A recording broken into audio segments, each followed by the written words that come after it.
ભાષા સજ્જતા. બાળ દોસ્તો, આજે આપણે સંધિ વિશે શીખીશું. બે કે વધારે શબ્દો જ્યારે અમુક ચોક્કસ નિયમોને આધારે જોડાય ત્યારે સંધિ થઈ એમ કહેવાય. સંધિના બે પ્રકાર છે, એક સ્વર સંધિ અને બે વ્યંજન સંધિ. સ્વર સંધિ. બાળ દોસ્તો, ગુજરાતી ભાષામાં એક શબ્દને છેડે આવતો સ્વર બીજા શબ્દની શરૂઆતમાં આવતા સ્વર સાથે જોડાય ત્યારે સ્વર સંધિ થઈ એમ કહેવાય. અહીં આપેલ ઉદાહરણ જુઓ. કવિ વત્તા ઇન્દ્ર બરાબર કવિન્દ્ર. અહીં તમે જોશો કે કવિ શબ્દનો વી અક્ષર વ વત્તા ઈથી બન્યો છે, જ્યાં ઈ હસ્વ છે અને ઇન્દ્ર શબ્દનો પહેલો અક્ષર ઈ પણ હસ્વ છે. આમ હસ્વ ઈ અને હસ્વ ઈ ભેગા થતા દીર્ઘ ઈ બને છે. તેથી કવિ વત્તા ઇન્દ્ર બરાબર કવિન્દ્ર થયું. તમે અહીં ધ્યાનથી જોયું હશે કે હસ્વ ઈ પણ સ્વર છે અને બીજો હસ્વ ઈ પણ સ્વર છે. આ રીતે બંને સ્વર ભેગા થવાથી તેને સ્વર સંધિ કહેવાય છે. બાળ દોસ્તો, અહીં આપેલ પહેલો નિયમ સમજો. જુઓ, અ વત્તા અ બરાબર આ થાય છે. હવે ઉદાહરણ જુઓ. સૂર્ય વત્તા અસ્ત બરાબર સૂર્યાસ્ત. અહીં તમે જોશો કે સૂર્ય શબ્દમાં ય અક્ષરમાં અ બોલાય છે, વત્તા અસ્ત શબ્દનો પહેલો અક્ષર અ બોલાય છે, એટલે કે તે બંને ભેગા થતાં સૂર્યાસ્ત શબ્દ બન્યો. હવે અહીં આપેલ બીજો નિયમ સમજો. જુઓ, અ વત્તા આ બરાબર આ થાય છે. હવે ઉદાહરણ જુઓ. શિવ વત્તા આલય બરાબર શિવાલય. અહીં તમે જોશો કે શિવ શબ્દમાં વ પછી અ બોલાય છે, વત્તા આલય શબ્દનો પહેલો અક્ષર આ બોલાય છે. આમ આ રીતે બંને ભેગા થતા શિવ વત્તા આલય બરાબર શિવાલય શબ્દ બને છે. તેવી જ રીતે આગળનો નિયમ જુઓ. જુઓ, આ વત્તા અ બરાબર આ થાય છે. હવે ઉદાહરણ જુઓ. વિદ્યા વત્તા અર્થી બરાબર વિદ્યાર્થી. તેવી જ રીતે આગળનો નિયમ જુઓ. આ વત્તા આ બરાબર આ થાય છે. આ નિયમ અનુસાર દયા વત્તા આનંદ બરાબર દયાનંદ થાય છે. બાળ દોસ્તો, તમે આગળ અ અને આની સંધિ શીખ્યા છો. અહીં હસ્વ ઈ અને દીર્ઘ ઈની સંધિના કેટલાક ઉદાહરણો જુઓ. રવિ વત્તા ઇન્દ્ર બરાબર રવિન્દ્ર. અહીં તમે જોશો કે રવિ શબ્દના વી અક્ષરમાં હસ્વ ઈ છે તથા ઇન્દ્ર શબ્દનો પહેલો અક્ષર ઈ પણ હસ્વ ઈ છે. તે બંને હસ્વ ઈ ભેગા થતા દીર્ઘ ઈ બને છે. આમ આ રીતે રવિ વત્તા ઇન્દ્ર બરાબર રવિન્દ્ર શબ્દ બને છે, જ્યાં વી દીર્ઘ બન્યો છે. તેવી જ રીતે આગળનું ઉદાહરણ જુઓ. પરી વત્તા ઈક્ષા બરાબર પરીક્ષા. અહીં પણ તમે જોશો કે પરી શબ્દના રી અક્ષરમાં હસ્વ ઈ છે, જ્યારે ઈક્ષા શબ્દનો પહેલો અક્ષર ઈ દીર્ઘ છે, જેના કારણે પરીક્ષા શબ્દનો રી દીર્ઘ બન્યો છે. હવે ત્રીજું ઉદાહરણ જુઓ. દેવીચ્છા, જેમાં દેવી શબ્દના વી અક્ષરમાં ઈ દીર્ઘ છે અને ઈચ્છા શબ્દનો પહેલો અક્ષર ઈ હસ્વ છે, તેથી તેની સંધિ દીર્ઘ ઈ થાય છે.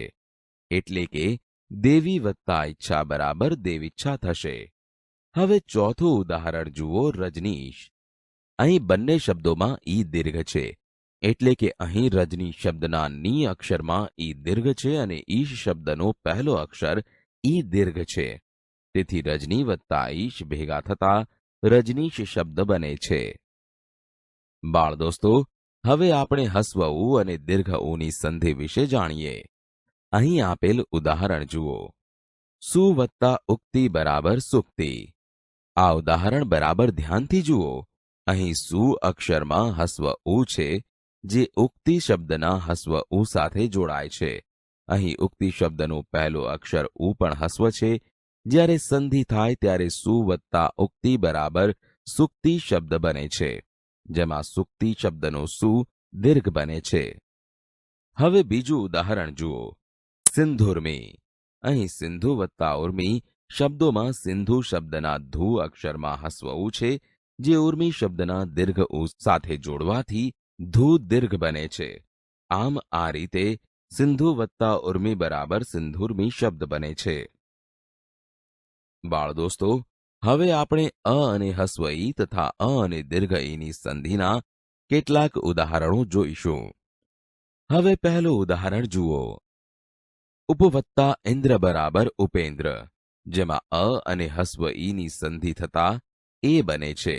જેમ કે ઉપ શબ્દના પ અક્ષરમાં અ છે અને ઇન્દ્ર શબ્દનો પહેલો અક્ષર હસ્વ ઈ છે. તેથી તે બંને ભેગા થતા ઉપવત્તા ઇન્દ્ર બરાબર ઉપેન્દ્ર શબ્દ બને છે. હવે બીજું ઉદાહરણ જુઓ. યથા વત્તા ઇષ્ટ બરાબર યથેષ્ટ, જેમાં આ અને હસ્વ ઈ ભેગા થવાથી પણ એ થાય છે. જેમ કે યથા શબ્દના થા અક્ષરમાં આ છે તથા ઇષ્ટ શબ્દનો પહેલો અક્ષર હસ્વ ઈ છે, જેની સંધિ યથા વત્તા ઇષ્ટ બરાબર યથેષ્ટ થાય છે. હવે ત્રીજું ઉદાહરણ જુઓ. યોગ વત્તા ઈશ બરાબર યોગેશ, જેમાં અ અને દીર્ઘ ઈની સંધિ થવાથી પણ એ થાય છે. તેથી યોગ શબ્દના ગ અક્ષરમાં અ અને ઈશ શબ્દનો પહેલો અક્ષર દીર્ઘ ઈ ભેગા થવાથી યોગ વત્તા ઈશ બરાબર યોગેશ શબ્દ બને છે. હવે ચોથું ઉદાહરણ જુઓ. ઉમા વત્તા ઈશ બરાબર ઉમેશ, અહીં આ અને દીર્ઘ ઈ ભેગા થવાથી ઉમા વત્તા ઈશ બરાબર ઉમેશ શબ્દ બને છે. જેમાં ઉમા શબ્દના મા અક્ષરમાં આ અને ઈશ શબ્દનો પહેલો અક્ષર દીર્ઘ ઈ ભેગા થાય છે. બાળ દોસ્તો, હવે આપણે અ અને હસ્વ ઉ, અ અને દીર્ઘ ઉની સંધિ તથા આ અને હસ્વ ઉ, આ અને દીર્ઘ ઉની સંધિના ઉદાહરણ જાણીશું. હવે પહેલું ઉદાહરણ જુઓ. સૂર્યોદય, જેમાં સૂર્ય શબ્દના ય અક્ષરમાં અ અને ઉદય શબ્દનો પહેલો અક્ષર હસ્વ ઉ ભેગો થતા સૂર્ય વત્તા ઉદય બરાબર સૂર્યોદય થાય છે. એટલે કે અ વત્તા ઉ બરાબર ઓ થયેલ જુઓ. હવે બીજા ઉદાહરણમાં જુઓ. પ્રણયોર્મી, જેમાં પ્રણય શબ્દના ય અક્ષરમાં અ અને ઉર્મી શબ્દનો પહેલો અક્ષર દીર્ઘ ઉ છે. તે બંને ભેગા થતા અ વત્તા ઉ બરાબર ઓ, એટલે કે પ્રણય વત્તા ઉર્મી બરાબર પ્રણયોર્મી બને છે. હવે ત્રીજું ઉદાહરણ જુઓ. મહા વત્તા ઉદય બરાબર મહોદય, જેમાં મહા શબ્દના હા અક્ષરમાં આ અને ઉદય શબ્દનો પહેલો અક્ષર હસ્વ ઉ ભેગો થતા મહા વત્તા ઉદય બરાબર મહોદય થાય છે. એટલે કે આ વત્તા ઉ બરાબર ઓ થયેલ જુઓ. હવે ચોથું ઉદાહરણ જુઓ. ગંગા વત્તા ઉર્મી બરાબર ગંગોર્મી, જેમાં ગંગા શબ્દના ગા અક્ષરમાં આ તથા ઉર્મી શબ્દનો પહેલો અક્ષર દીર્ઘ ઉ છે, જેનાથી આ વત્તા ઉ બરાબર ઓ બને છે. એટલે કે ગંગા વત્તા ઉર્મી બરાબર ગંગોર્મી શબ્દ બને છે. બાળ દોસ્તો, હવે આપણે અ વત્તા એ અને આ વત્તા એ બરાબર અહીંની સંધિના ઉદાહરણ જાણીશું. હવે પહેલું ઉદાહરણ જુઓ. પુત્ર વત્તા એષણા બરાબર પુત્રેષણા, જેમાં પુત્ર શબ્દના ત્ર અક્ષરમાં અ અને એષણા શબ્દનો પહેલો અક્ષર એ જોડતા પુત્રેષણા શબ્દ બને છે. હવે બીજું ઉદાહરણ જુઓ. સદા વત્તા એવ બરાબર સદૈવ, જેમાં સદા શબ્દના દા અક્ષરમાં આ અને એવ શબ્દનો પહેલો અક્ષર એ જોડતા સદૈવ શબ્દ બને છે. બાળ દોસ્તો, હવે આપણે અ વત્તા રૂ અને આ વત્તા રૂ બરાબર અરની સંધિના ઉદાહરણ જાણીશું. હવે પહેલું ઉદાહરણ જુઓ. સપ્ત વત્તા ઋષિ બરાબર સપ્તર્ષિ, જેમાં સપ્ત શબ્દના ત અક્ષરમાં અ અને ઋષિ શબ્દનો પહેલો અક્ષર રૂ ભેગા થતા સપ્ત વત્તા ઋષિ બરાબર સપ્તર્ષિ થાય છે. તેવી જ રીતે બીજું ઉદાહરણ જુઓ. મહા વત્તા ઋષિ બરાબર મહર્ષિ, જેમાં મહા શબ્દના હા અક્ષરમાં આ અને ઋષિ શબ્દનો પહેલો અક્ષર રૂ ભેગા થતા મહા વત્તા ઋષિ બરાબર મહર્ષિ એમ સંધિ થાય છે. બાળ દોસ્તો, સ્વર સંધિ વિશે જાણકારી મેળવ્યા પછી હવે આપણે વ્યંજન સંધિ વિશે શીખીશું. હવે આપણે વ્યંજન સંધિના નિયમો સમજીએ. વ્યંજન પછી વ્યંજન કે સ્વર આવે અને જોડાઈ જાય ત્યારે તેને વ્યંજન સંધિ થઈ એમ કહેવાય.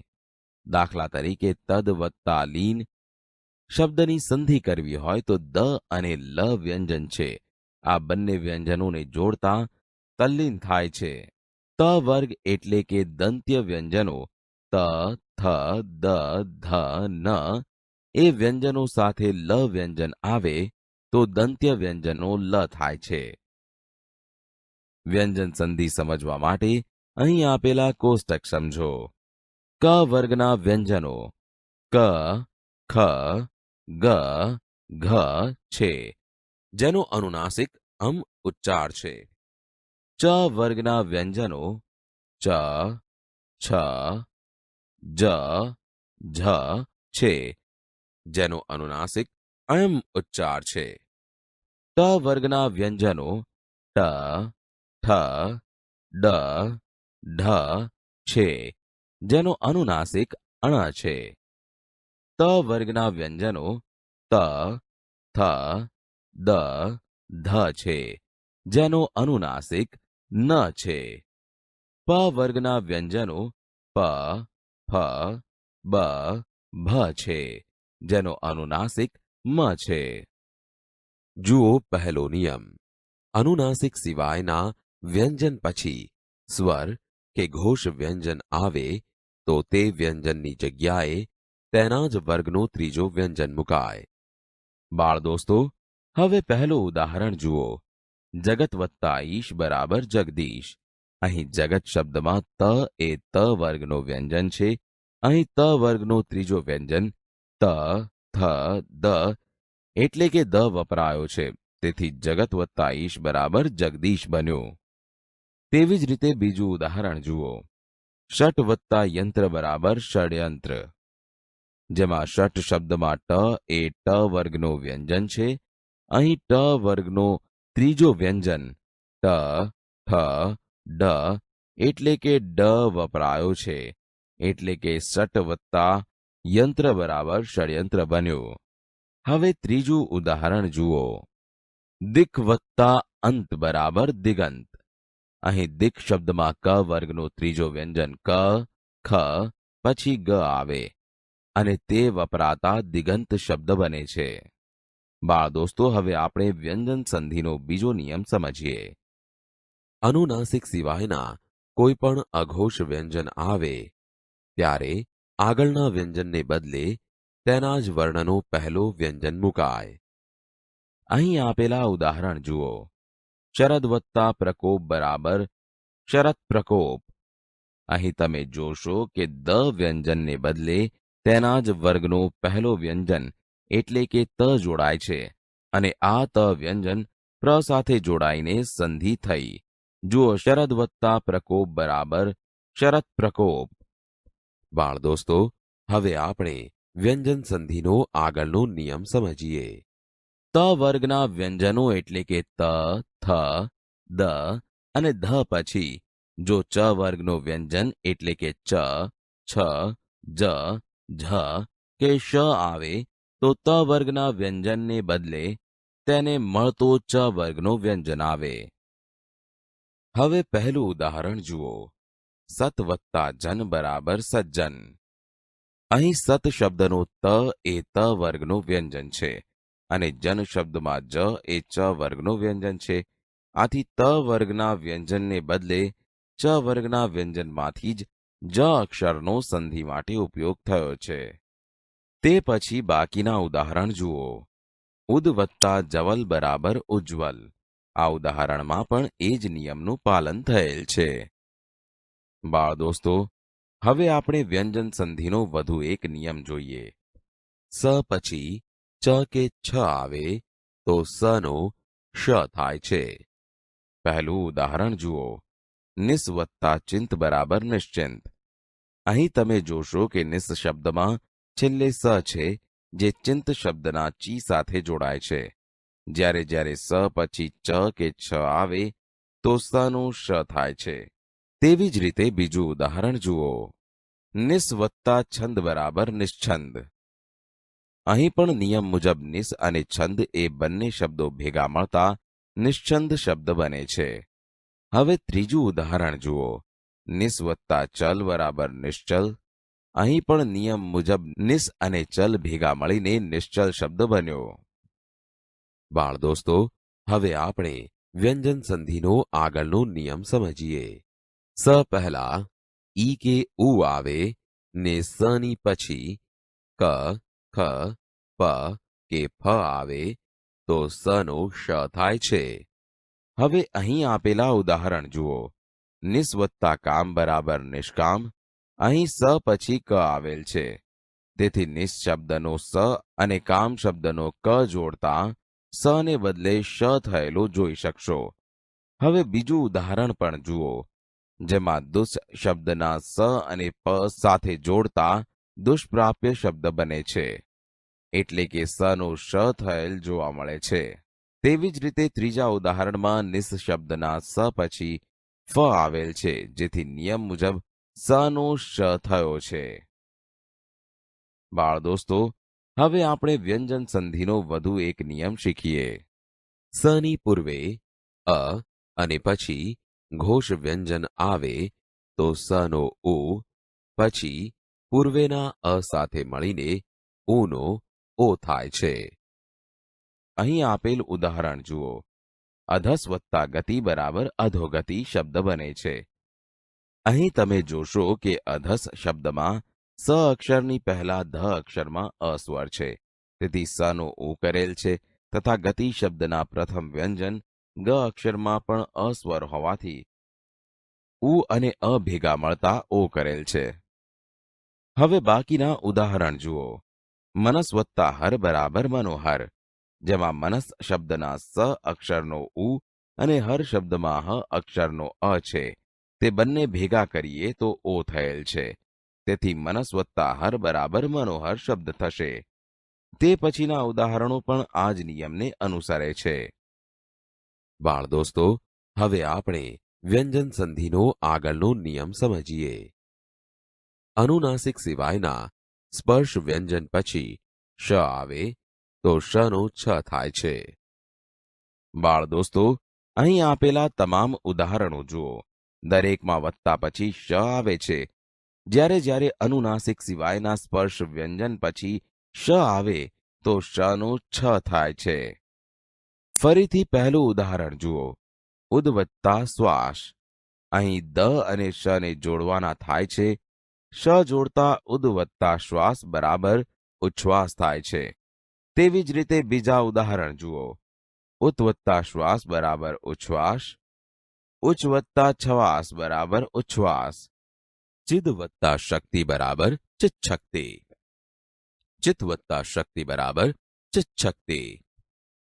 ચિચ વત્તા શક્તિ બરાબર ચિત્શક્તિ. અહીં દરેકમાં શનું છ થયેલ જોઈ શકશો. બાળ દોસ્તો, હવે આપણે વ્યંજન સંધિનો વધુ એક નિયમ સમજીએ.